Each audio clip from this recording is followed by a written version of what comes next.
So in honor of Circuit City passing into bankruptcy and out of business, we thought that we would start out with a moment of silence.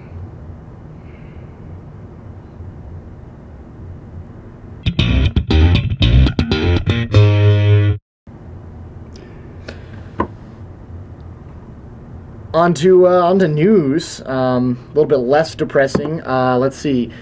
Apple released their first quarter fiscal results for 2009. They did really well, actually. They did the best they've ever done, which is an awesome trend to see, especially with our economy as it is. This year, this quarter alone, they brought in $10.17 billion in revenue. It's billion with a B. And as far as profit goes, they got to keep $1.61 billion. So that's really cool.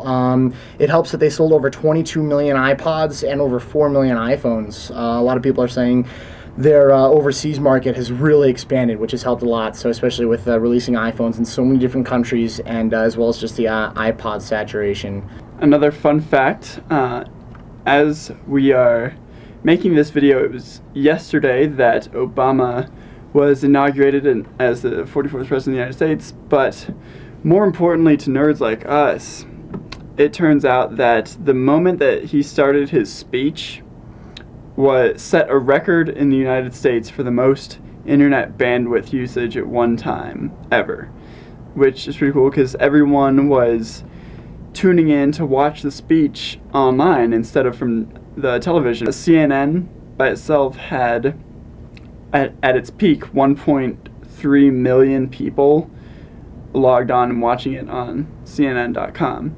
And all on the subject of the inauguration and bandwidth. A lot of you may not have thought about it, but everybody down there watching the inauguration using their cell phones, it actually made it pretty much impossible to use your cell phone, which is kind of a cool thing to think about, just how much we're really using our portable media and stuff like that. They actually had to drive in vans with cell phone antennas on them just to keep up.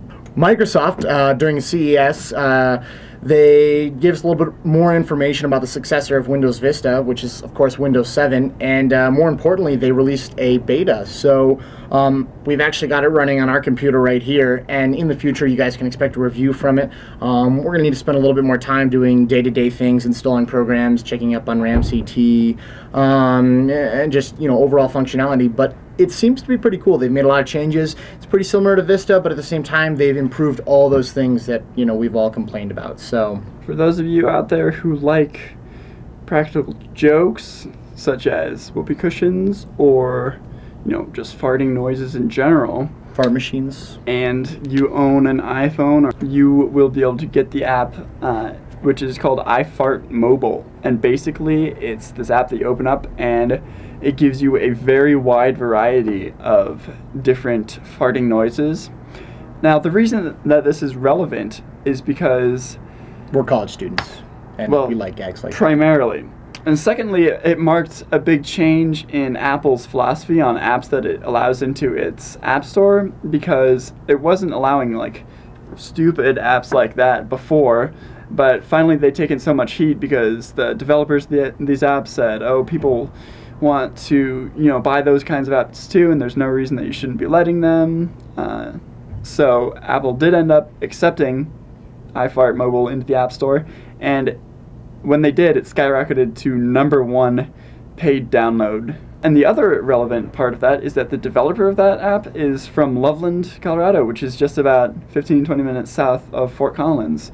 And so he was making about $10,000 a day at the peak from people downloading that app. $30,000 on Christmas Day alone, which has been known to be iTunes' busiest day of the year. Well, it's good to be back, and like always, we'll have another video next week. Hopefully with a little bit more content than just the news. But we missed a lot over the break, so we had to catch up. So until next week, adios.